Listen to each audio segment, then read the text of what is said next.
Hello friend, સ્વાગત છે તમારું રસોઈ વિથ આરવીના કિચનમાં। તો આજે આપણે બનાવીશું બટાકા વડા। તો બટાકા વડા બનાવવા માટે આપણે બોઇલ કરીને બટેકા લઈ લીધા છે, ચણાનો લોટ, વાટેલા મરચા, તલ, મીઠો લીમડો, કોથમીર, લીંબુનો રસ, ખાંડ, ગરમ મસાલો અને આમચૂર પાવડર લીધું છે અને આ બેઝિક મસાલા।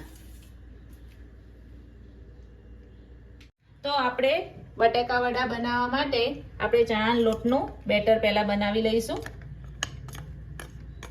એક બાઉલ આપણે ચણાનો લોટ લઈ લીધો છે અને તેમાં આપણે મીઠું નાખીશું ટેસ્ટ પ્રમાણે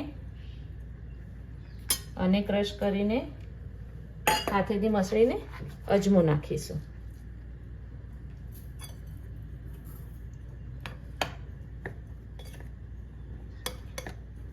હવે આપણે એમાં પાણી નાખીને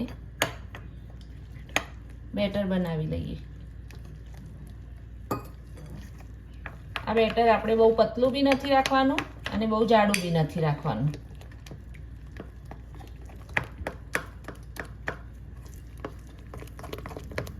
ચણાના લોટનું બેટર રેડી થઈ ગયું છે। જો આ પ્રમાણે આટલી થિકનેસ રાખવાની છે, બહુ જાડું બી નહીં અને બહુ પતલું બી નહીં। હવે આને 10 મિનિટ રેસ્ટ આપીએ, ત્યાં સુધી આપણે બટાકા વડાનું પૂરણ રેડી કરી દઈએ। આપણે બટાકા વડાનું પૂરણ બનાવવા માટે બટેકાને આપણે છીણી લઈશું। પહેલાથી ઠંડા કરીને મેં છોલીને રાખ્યા હતા, હવે આપણે એને છીણી લઈએ।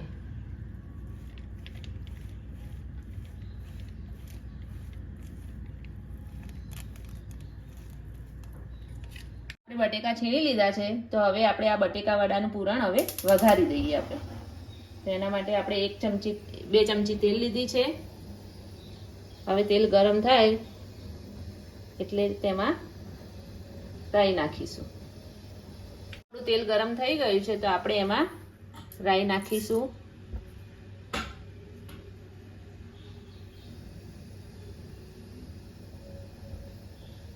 રાઈ ફૂટે એટલે એમાં આપણે આ મરચું નાખવાનું છે જે વાટ્યું છે।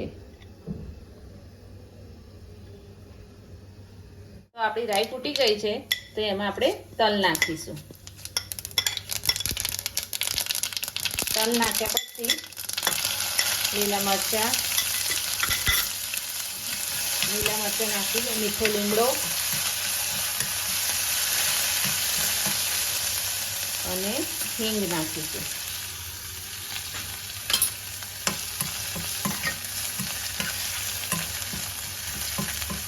હવે આપણે આ જે બટેકા છીણી લીધા છે એ આપણે આમાં નાખી દઈશું।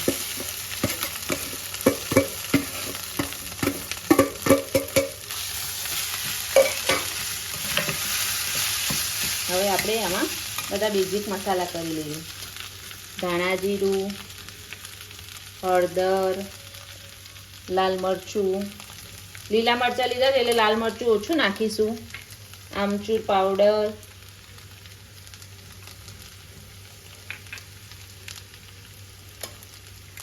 એક ચમચી લીંબુનો રસ,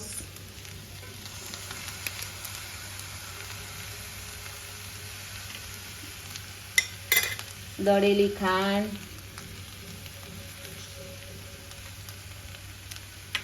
ગરમ મસાલો અને કોથમીર નાખીને આપણે બધું પ્રોપર મિક્સ કરી દઈશું અને આપણે ગેસ બી બંધ કરી દઈશું।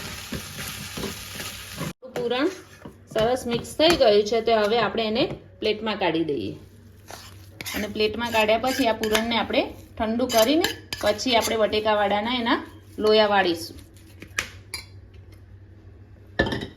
5 થી 10 મિનિટ આપણે આને ઠંડુ થવા દઈશું।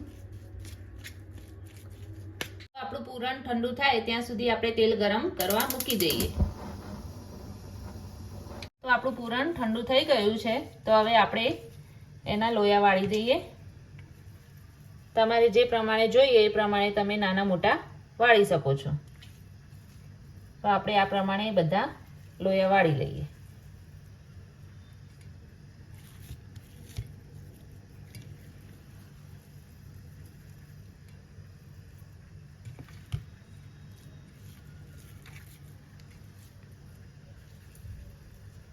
આપણે લોયા વાળી દીધા છે અને તેલ પણ આપણું ગરમ થઈ ગયું છે. તો આપણે હવે બેટરના અંદર ખાવાનો સોડા આપણે પિંચ જ નાખવાનો છે, એક ચપટી જ. હવે આને મિક્સ કરી દઈએ આપણે.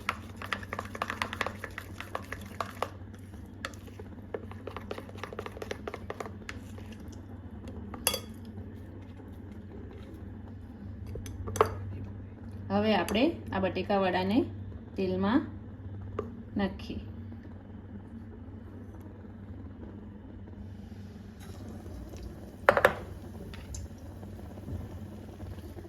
એવી રીતે આપણે બધા બટેકા વડા તળી લેવાના છે.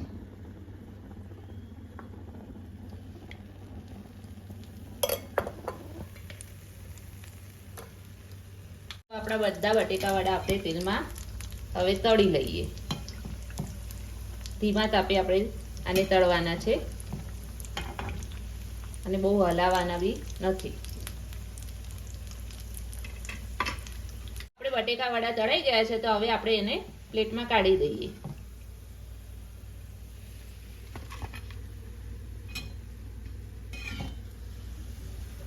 આપણે પ્લેટમાં બટેકા વડા સર્વ કરી દીધા છે અને બટેકા વડા ખજૂર આમલીની ચટણી જોડે બહુ જ સરસ લાગે છે. અને તમને જો મારી આ રેસીપી પસંદ આવી હોય તો કોમેન્ટમાં જરૂરથી જણાવજો અને લાઈક, શેર અને સબસ્ક્રાઈબ કરવાનું ભૂલતા નહીં.